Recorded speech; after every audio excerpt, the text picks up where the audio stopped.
آج انشاءاللہ سورۃ الحشر پڑھنے کا شرف حاصل کریں گے۔ سورۃ الحشر بھی مدنی سورت ہے اور اس میں 3 رکوع ہے۔ ابتدا رب کائنات نے اس آیہ کریمہ سے فرمائی کہ سبح للہ ما فی السماوات و ما فی الارض وہو العزیز الحکیم۔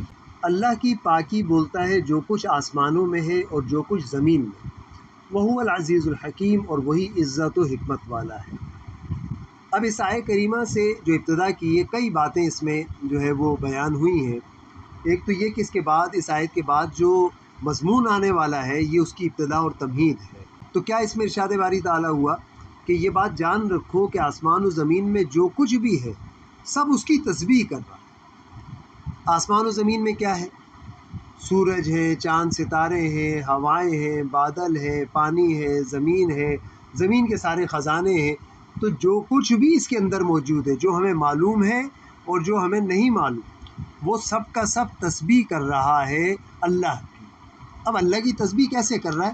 اب وہ میننگ آپ کو کرنے ہیں، کیونکہ ہمارے ہاں تو جو مفہوم عام ہو چکا وہ یہ ہے کہ مختلف دانوں کی پرو کر ایک جگہ جو جمع کر دیا وہ تسبیح بن گئی، اور اس تسبیح پر ہم نے الحمدللہ پڑھا اور ہم نے یہ سمجھا کہ ہم جو ہے وہ تسبیح کر رہے ہیں۔ یقیناً یہ بھی ایک حصہ ہے، لیکن یہ آسمان و زمین میں جو چیزیں موجود ہیں یہ کیسی تسبیح کر رہی ہیں؟ اس کو سوچیے، اس کو سوچنا پڑے گا۔ سورج کیا تسبیح کر رہا ہے؟ آپ نے دیکھا کبھی؟ سورج روز ایک مخصوص سمت سے طلوع ہوتا ہے اور مغرب میں غروب ہوتا ہے۔ یہ اس کی جد و جہد ہے، یہ اس کا عمل ہے۔ تو گویا اللہ کا اس کو حکم ہے کہ تم یہاں سے طلوع ہونا ہے، یہاں غروب ہونا ہے، یہ تمہاری اسپیڈ ہونی چاہیے، یہ تمہارے مدار ہیں، یہ تمہارے اوقات ہیں۔ تو وہ ان کی پابندی کرتا ہے اور صبح سے کوشش میں لگا ہوا ہوتا ہے اور مغرب تک جا کے وہ اس مقام پہ پہنچتا ہے۔ تو یہ گویا اس نے اللہ کی تسبیح کی کہ میں نے اپنی ذمہ داری پوری کر لی، جو میرے ذمہ لگائی گئی تھی میں نے اس کے لیے بھرپور کوشش کی۔ تو یہ بھرپور کوشش دراصل تسبیح ہے۔ وہو العزیز الحکیم، اور وہ بڑی حکمت والا ہے، بہت عزت والا ہے۔ اس کے کاموں میں بڑی حکمت ہے، وہ خواہ اندھا دھند جو ہے وہ بے مقصد چیزیں اور کام نہیں ہوتے، بلکہ ان کے پیچھے مقاصد کار فرما ہے۔ تو یہ آپ کو پوری ایک بیک گراؤنڈ بنایا اس صورت کے ابتدا میں، کہ ایک تو زمین و آسمان میں جو کچھ ہے سب اس کا ہے اور سب اس کی تسبیح کر رہا ہے، سب اس کے کام پہ لگے ہوئے ہیں، اور تم کیا کر رہے ہو یہ سوچتا ہے۔ اس کے بعد فرمایا هو الذی اخرج الذین کفروا من اہل الکتاب من دیارہم لاول الحشر، وہی ہے جس نے ان کافر کتابیوں کو ان کے گھروں سے نکالا ان کے پہلے حشر کے لیے۔ یہاں پر اللہ تعالیٰ نے جو ہے وہ ذکر کیا ہے بنو نذیر کا، جو مدینے میں رہتے تھے، یہودیوں کا قبیلہ تھا، اور جو اس کے علاوہ بھی ایک قبیلہ تھا لیکن وہ مکس رہتے تھے عام شہر میں۔ لیکن ان کی خاص بات یہ تھی کہ یہ پورا جتھا بڑا مضبوط تھا اور تعداد میں بھی بہت اچھے تھے، زیادہ تھے۔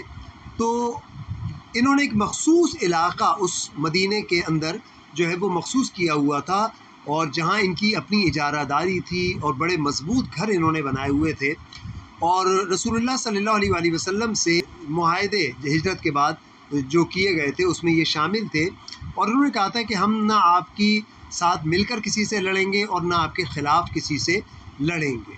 تو اس معاہدے کی انہوں نے بعد میں خلاف ورزی کی اور کچھ خیانت بھی کی، رسول اللہ صلی اللہ علیہ وآلہ وسلم پر حملہ آور بھی ہوئے تھے، اور اللہ تعالیٰ نے رسول اللہ صلی اللہ علیہ وسلم کو محفوظ رکھا اس حملے سے۔ تو یہ 2 واقعات کے نتیجے میں اللہ تعالیٰ کے حکم کے مطابق، اللہ قرآن مجید میں موجود ہے دیگر مقامات پہ، تو اللہ کے رسول نے اس حکم کے مطابق انہیں 10 روز کی مہلت دی، اور اس کا مطلب یہ ہوتا ہے کہ معاہدہ تم جو ہے چونکہ تم نے اس کی خلاف ورزی کی ہے تو یہ معاہدہ اب ہم تمہیں واپس لوٹا رہے ہیں اور 10 دن کا تمہیں موقع دے رہے ہیں، یہ 10 دن کے اندر تم یہ علاقہ خالی کر دو۔ انہوں نے یہ خالی نہیں کیا، تو اس موقع پر جو واقعہ ہوا یہ آیت تب نازل ہوئی، کہا کہ وہی ہے جس نے ان کو ان کے گھروں سے نکالا۔ اب یہاں غور کیجئے کہ اللہ تعالیٰ نے نکالنے کی نسبت جو ہے وہ اپنی جانب کی ہے، یہ بڑی اہم بات ہے۔ اصل میں یہودی جو ہے وہ اللہ پر ایمان رکھتے تھے اور حضرت موسیٰ علیہ السلام پر ایمان رکھتے تھے، یعنی کہ وہ صاحب اہل کتاب تھے، یعنی کہ ہم کہہ سکتے ہیں کہ وہ ہم سے پہلے والے لوگوں میں مسلمان تھے، یعنی کہ رسول اللہ صلی اللہ علیہ وآلہ وسلم کے تشریف لانے سے پہلے وہ مسلمان تھے، اور وہ مدینے میں آ کے آباد بھی اسی لیے ہوئے تھے کہ ان کی کتابوں میں بڑے واضح دلائل موجود تھے ایک آنے والے نبی کے، اور وہ اس وقت بھی ان کی باتیں کیا کرتے تھے، وہ ان کو جانتے تھے، پہچانتے تھے۔ لیکن یہودیوں کا جو مزاج رہا ہے وہ ان کی اسرائیلی روایات سے، ان کی کتابوں سے بھی ملتا ہے۔ ان کی کتابوں کے مطابق یہ کہتے ہیں کہ حضرت یعقوب علیہ السلام نے اپنے اللہ سے بڑی لڑائی کی، اور پوری رات لڑائی ہوتی رہی، پھر اللہ تعالیٰ نے کہا کہ مجھے چھوڑ دو۔ یہ باقاعدہ یہ جملے ہیں ان کی کتابوں کے اندر جو لکھے ہیں۔ تو اس لیے پھر وہ کہا کہ مجھے برکت دی جائے، تو پھر اللہ تعالیٰ نے انہیں برکت دی اور کہا کہ تمہارا نام اسرائیل ہے، کہ تم لوگوں سے بھی لڑے اور اللہ سے بھی لڑے۔ تو اسرائیل کے معنی یہ کیے جاتے ہیں، اس لیے ان کا نام اسرائیل پڑا۔ بہرحال میں بتا رہا تھا کہ ان کا مزاج اس نوعیت کا ہے کہ وہ پہچانتے تھے، جانتے تھے اس نبی کو بھی، تو وہ جان بوجھ کے لڑ رہے تھے یا انکاری تھے، تو گویا وہ اللہ کے انکاری تھے، اس لیے اللہ تعالیٰ نے یہ نسبت اپنی جانب کی، کیا کہ هو الذی، یہ ہو جو ہے اللہ کی جانب ضمیر لوٹتی ہے، اوپر اللہ کا ذکر آیا تھا نا پہلی آیت میں، تو یہ ہو اسی جانب اشارہ کر رہی ہے کہ وہی ہے جس نے ان کتابیوں کو ان کے گھروں سے نکالا۔ حالانکہ رسول اللہ صلی اللہ علیہ وسلم اور صحابہ کرام نے محاصرہ کیا، اور جس کے نتیجے میں وہاں سے نکلے، اس کا مطلب ہے کہ رسول کا عمل دراصل اللہ تعالیٰ اس عمل کو اپنا عمل قرار دیتا ہے۔ قرآن مجید میں کئی مقامات پر ہے کہ رسول یہ کنکر جو آپ پھینکے ہیں، یہ آپ نے نہیں پھینکے، یہ ہم نے پھینکے ہیں۔ تو یعنی کہ رسول کا عمل اللہ رب العزت اپنا عمل قرار دیتا ہے۔ مراد یہ کہ ہر وہ مومن کا وہ عمل جو اللہ کے قانون اور حکم کے مطابق ہوگا، اللہ تعالیٰ اسے اپنی جانب نسبت دیتا ہے۔ تو ان کافروں کو گھروں سے نکالا ان کے پہلے حشر کے لیے۔ یہ پہلے حشر کے لیے مختلف باتیں ہیں کہ یہ ان کا پہلا حشر ہوا ہے۔ دوسرا وہ ہوا ہے جو حضرت عمر فاروق رضی اللہ تعالیٰ عنہ نے پورے اس دیار عرب سے انہیں باہر نکالا تھا، اور یہ شام کی طرف پھر جو ہے وہ کوچ کر گئے تھے۔ اور تیسرا حشر ان کا قیامت کے دن ہوگا، مفسرین کرام نے اس طرح لکھا ہے۔ لیکن ترجمے سے یہ محسوس ہوتا ہے کہ یہ بتایا جا رہا ہے کہ پہلا ہی جو جتھا، حشر کہتے ہیں جمع ہونے کو، تو پہلا ہی جتھا مسلمانوں کا جو لشکر جمع ہوا، اس پہلے لشکر کے جمع ہونے سے ہی اپنے گھروں سے نکل گئے۔ یہ ان کی کمزوری بتائی جا رہی ہے کہ وہ اپنے آپ کو اتنا مضبوط سمجھتے تھے۔ آگے بتایا جا رہا ہے ما ظننتم ان یخرجوا وظنوا انہم مانعاتہم حصونہم من اللہ فاتاہم اللہ من حیث لم یحتسبوا، تمہیں گمان نہ تھا کہ وہ نکلیں گے، یعنی کہ اللہ تعالیٰ رسول اللہ صلی اللہ علیہ وسلم اور صحابہ سے بھی مخاطب ہے کہ تمہیں بھی گمان نہیں تھا کہ وہ نکل جائیں گے، کیونکہ وہ بڑے مضبوط تھے، لیکن وہ دیکھیں نکل گئے۔ یعنی کہ اللہ تعالیٰ نے ان کے دلوں میں رعب ڈالا ہے تمہارا۔ اور اصل میں اس واقعے سے پہلے اللہ کے رسول نے کعب بن اشرف کو قتل کرنے کا حکم دیا تھا، اور کعب بن اشرف ان کا سردار تھا، تو چونکہ اس کا قتل بھی ہو گیا تھا، اس کی وجہ سے بھی ان کے دلوں کے اندر رعب طاری ہو چکا تھا۔ اچھا، اس سے پہلے جو ہے وہ یہودیوں کا ایک اور قبیلہ جس نے اس طرح کی حرکتیں کی تھی، تو مسلمانوں نے ان کا بھی قلعہ کما کر دیا تھا، اور وہ یہاں سے نکل گئے تھے بڑی آسانی سے، کیونکہ وہ بکھرے ہوئے لوگ تھے۔ تو مسلمانوں کے نزدیک بھی اور ان یہودیوں بنی نذیر کے نزدیک بھی یہی وجہ تھی، اور یہی بات سمجھ رہے تھے کہ ان کو نکالنا تو آسان تھا، لیکن ہمیں نکالنا آسان نہیں ہوگا۔ تو اللہ نے دونوں کو مخاطب کیا کہ تمہیں گمان نہ تھا کہ وہ نکلیں گے، اور وہ سمجھتے تھے کہ ان کے قلعے انہیں اللہ سے بچا لیں گے۔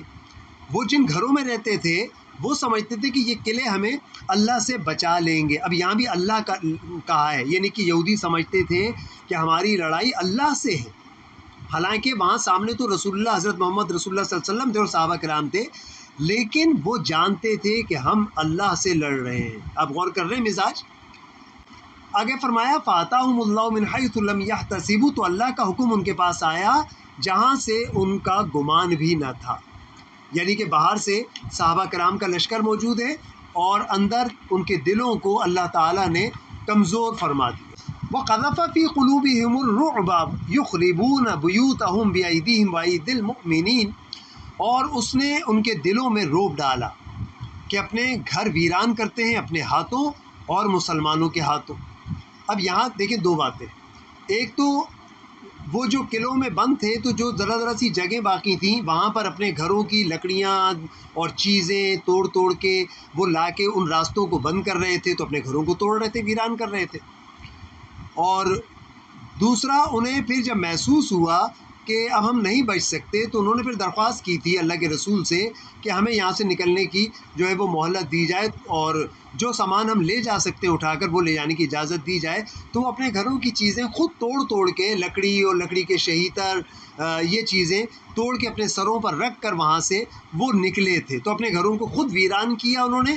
اور جب وہ چلے گئے تو باقی مسلمانوں نے اس پہ ظاہر قبضہ کیا، قابض ہو گئے، بیت ان کو جو ہے وہ مال غنیمت کی صورت میں وہ حاصل ہوا۔ تو یہاں پر اس بات کا ذکر ہے کہ اپنے گھر ویران کرتے ہیں اپنے ہاتھوں اور مسلمانوں کے ہاتھوں۔ اچھا، اس سب میں کیا خاص باتیں آپ کو نظر آ رہی ہیں؟ ابھی آگے اور بھی چیز آئی۔ ایک تو ہوتی ہے کسی کی شکست ہونا، اور ایک ہوتا ہے کہ کسی کا خود شکست تسلیم کر لینا، جو کہ اپنے آپ کو بڑا مضبوط سمجھتا ہو اور اپنی چیزیں چھوڑ کر اور خود تباہ کر کے اور کچھ چیزیں اپنے سر پہ اٹھا کے وہ کس دل سے وہاں سے نکل رہا ہوگا۔ اب آپ سوچیے کہ کیسی ذلت آمیز شکست انہیں یہاں اس مقام پر ہوئی۔ یہاں فرمایا فَاعْتَبِرُوا يَا أُولِي الْأَبْصَارِ، تو عبرت لے لو اے نگاہ والو۔ اب یہ جملہ کس سے خطاب؟ یہ جملہ ہم سے ہے کہ ہم بھی اپنے آپ کو مسلمان سمجھتے ہیں، اور اللہ کی حکم عدولی اس معاشرے میں عام ہے، بلکہ محسوس ہی نہیں ہوتی کہ ہم نے کوئی حکم اللہ کا چھوڑ دیا۔ اپنے بڑے مضبوط گھر ہم نے بھی بنا لیے اور یہ سمجھتے ہیں کہ ہمیں ان گھروں سے کوئی نکال نہیں سکتا، اور یہ چیزیں ہم بنائے چلے جا رہے ہیں۔ تو یہ بالکل وہی والی سوچ۔ تو فرمایا کہ تم عبرت لے لو اے نگاہ والو۔ آگے فرمایا وَلَوْلَا أَن كَتَبَ اللَّهُ عَلَيْهِمُ الْجَلَاءَ لَعَذَّبَهُمْ فِي الدُّنْيَا وَلَهُمْ فِي الْآخِرَةِ، فرمایا کہ اگر اللہ تعالیٰ نے ان کے اوپر یہ لکھ نہ دیا ہوتا ان کے گھر سے اجڑنا، تو پھر دنیا ہی میں انہیں عذاب اللہ فرما دیتا۔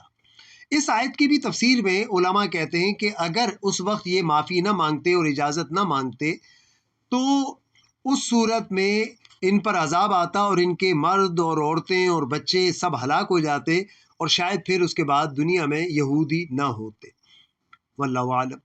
تو فرمایا کہ لعذبہم فی الدنیا، تو دنیا ہی میں ہم ان پر عذاب فرماتے، ولہم فی الآخرۃ عذاب النار، اور ان کے لیے آخرت میں آگ کا عذاب ہے۔ یہ ان کے لیے دنیا میں بھی رسوائی اور ذلت ہے، اور آخرت میں بھی ان کے لیے عذاب ہے۔ اب یہ کون سی قوم ہے؟ غور کیجئے گا، یہ اپنے وقت کی مسلمان قوم، یہ اپنے آپ کو اللہ کی چہیتی قوم کہتی تھی، یہ فخر کرتے تھے کہ سب سے زیادہ انبیاء کرام بنی اسرائیل میں تشریف لائے۔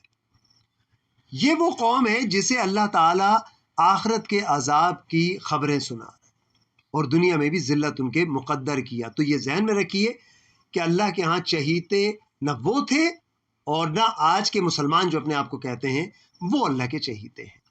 یہی وہ المیہ ہے جس نے اس پوری امت کو غافل کر دیا ہے اور بے عمل کر دیا ہے، اور ان کے دلوں میں ذہنوں میں یہ بات بیٹھ گئی ہے کہ ہم تو مسلمان ہیں اور ہم بخشے جائیں گے، کوئی مسئلہ نہیں ہے، ہم زندگی جیسے چاہے گزاریں، اسی طریقے سے ہم عمر کے جس حصے میں بھی اللہ کی طرف چلے جائیں بس ٹھیک ہے، باقی ابھی تو عمر بہت کم ہے، لہٰذا دنیا کے مشاغل، دنیا کے کاموں میں صرف کریں، آخر میں جا کے جو ہے وہ ہم توبہ کر لیں گے۔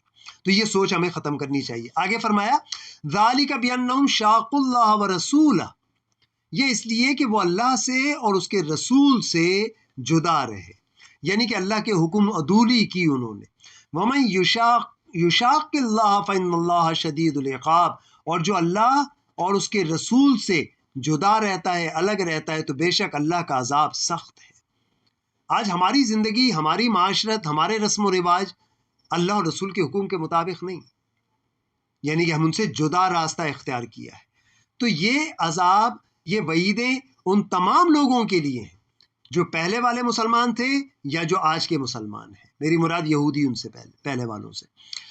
فرمایا ما قطعتم من لینۃ او ترکتموها قائمۃ علی اصولها فباذن اللہ ولیخزی الفاسقین، جو درخت تم نے کاٹے یا ان کی جڑوں پر قائم چھوڑ دیے، یہ سب اللہ کی اجازت سے تھا اور اس لیے کہ فاسقوں کو رسوا کرے۔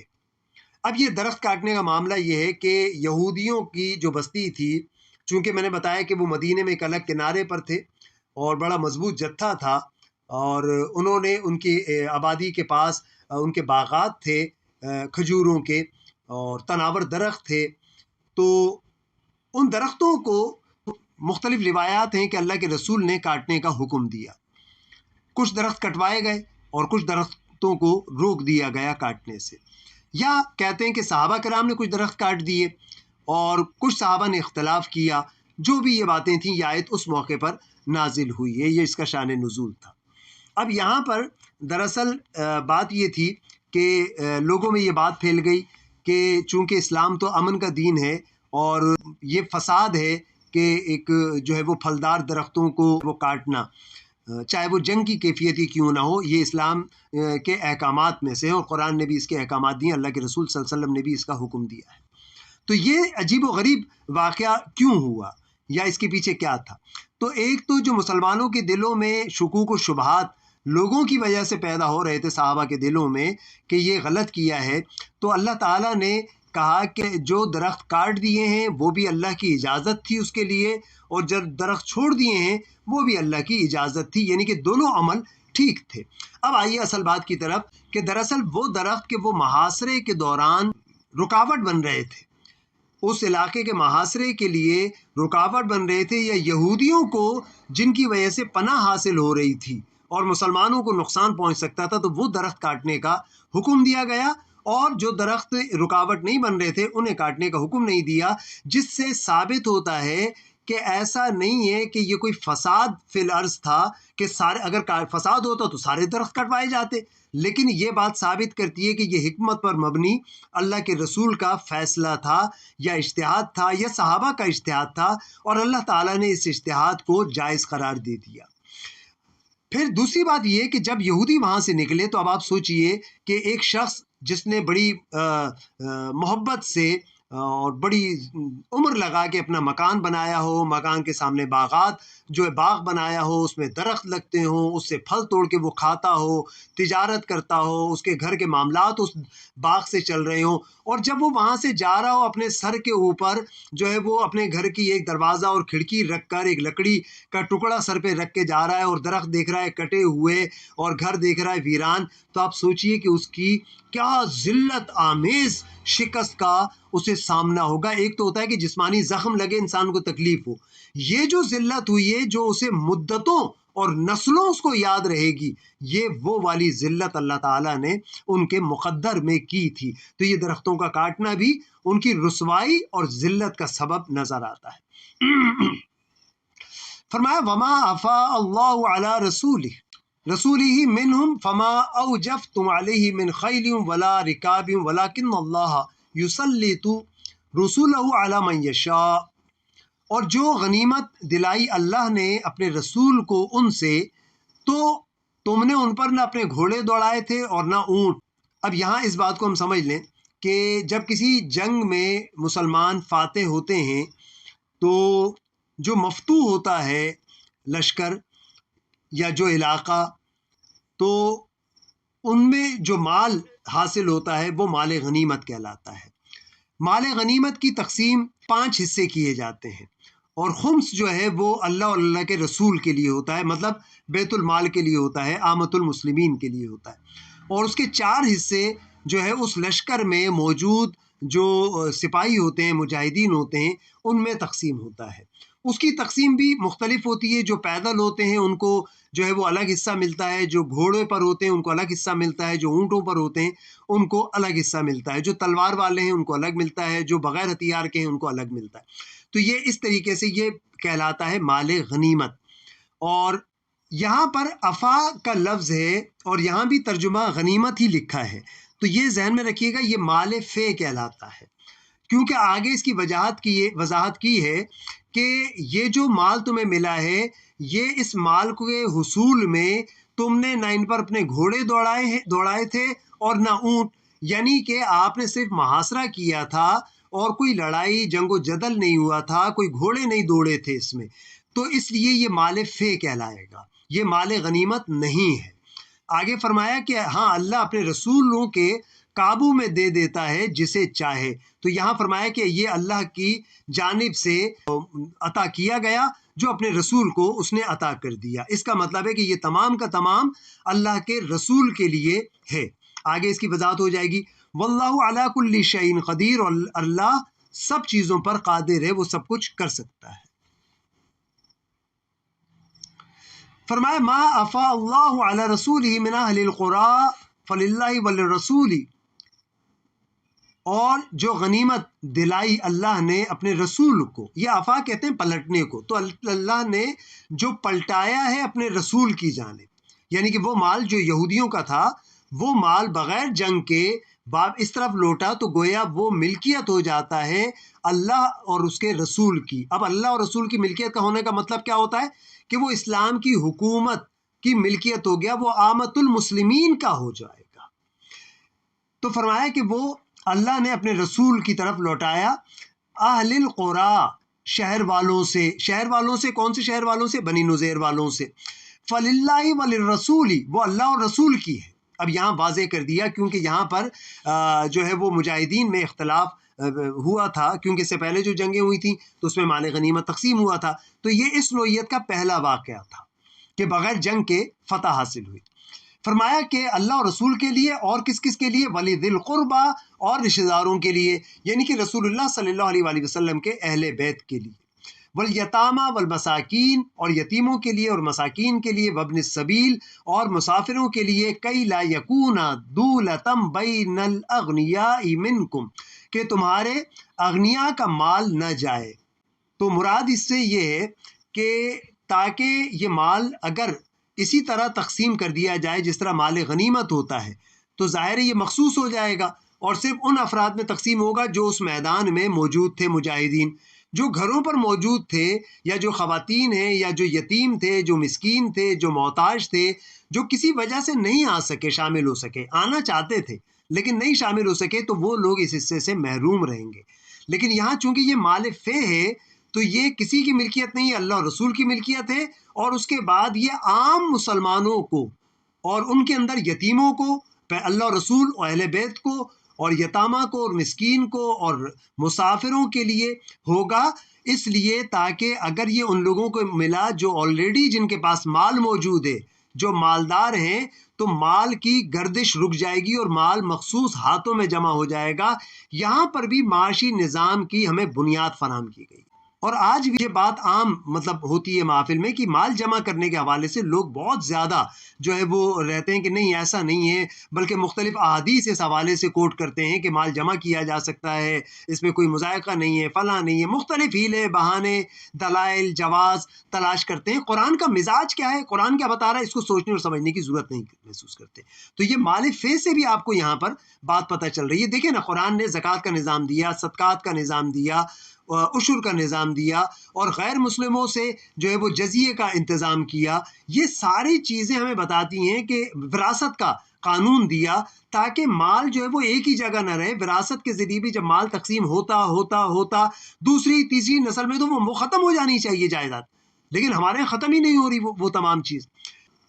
یعنی کہ حضرت عمر فاروق رضی اللہ تعالیٰ عنہ کے دور میں جب ایران فتح ہوا تھا تو کئی مفتوح علاقوں میں حضرت عمر فاروق نے پھر یہی طریقہ کار اختیار کیا کہ وہاں کی جو نہریں تھیں، وہاں کی جو فصلیں تھیں، وہ مقامی لوگوں کی ملکیت میں دے دی.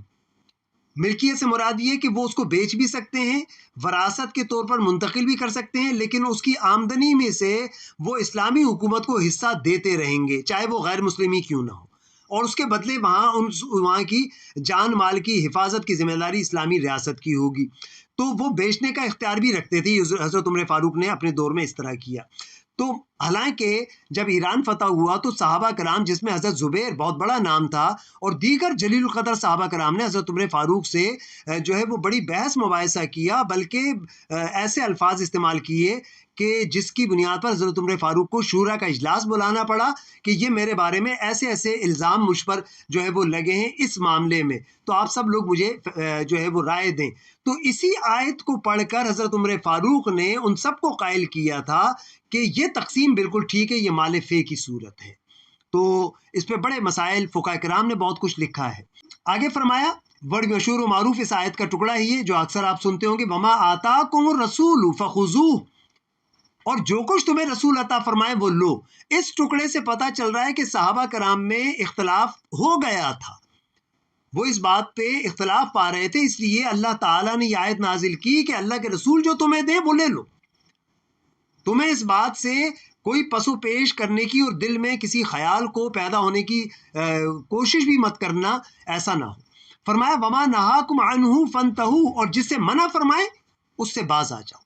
اب یہاں پر بھی یہ حکم جو ہے وہ عمومی حکم ہے، یہ صرف اس مخصوص موقع کے لیے نہیں ہے بلکہ یہ عمومی حکم ہے آج تک کے لیے۔ یہاں بھی حضرت عبداللہ بن عباس رضی اللہ تعالیٰ عنہ کہیں پر خطاب فرما رہے تھے اور یہ کہہ رہے تھے کہ خواتین جو فلاں فلاں نوعیت کے جو ہے وہ فیشن کرتی ہیں تو یہ اللہ اور رسول کی مخالفت ہے۔ تو یہ خاتون جرت تھی، اور اتنی جرت علماء صحابہ کرام دیا کرتے تھے سامنے والے کو، تو اس نے کہا کہ یہ آپ نے جو بات کہی ہے تو میں نے تو قرآن پڑھا ہے، قرآن میں تو ایسا کہیں بھی نہیں ہے کہ منع کیا گیا ہو۔ تو حضرت عبداللہ بن عباس نے کہا کہ کاش تم نے قرآن پڑھا ہوتا اور یہ والی آیت پڑھی تھی وما آتاکم الرسول فخذوہ وما نہاکم عنہ فانتہوا۔ اس آیت کی تفسیر حضرت عبداللہ بن عباس جو کہ سب سے پہلے مفسر ہیں قرآن کے، اور آج تک جتنی تفاسیر لکھی جا رہی ہیں انہی کے متابعین میں لکھی جا رہی ہیں، تو اس آیت کو پڑھ کے کہا کہ کیا اللہ کے رسول نے منع نہیں کیا ہے کہ فلاں فلاں فلاں کام سے؟ تو یہ آیت اس بات پہ دلالت کر رہی ہے۔ تو اس عورت نے فوراً اس بات کو تسلیم کیا اور معافی مانگی۔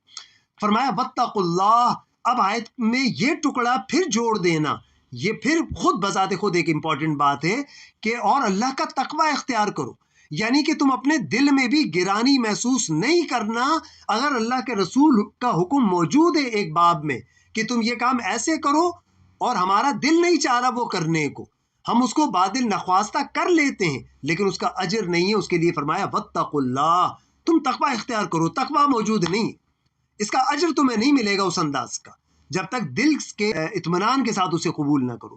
فرمایا ان اللہ شدید العقاب، بے شک اللہ کا عذاب سخت ہے۔ اللہ تعالی ہمیں عمل کی توفیق عطا فرمائے۔ وآخر دعوانا ان الحمد للہ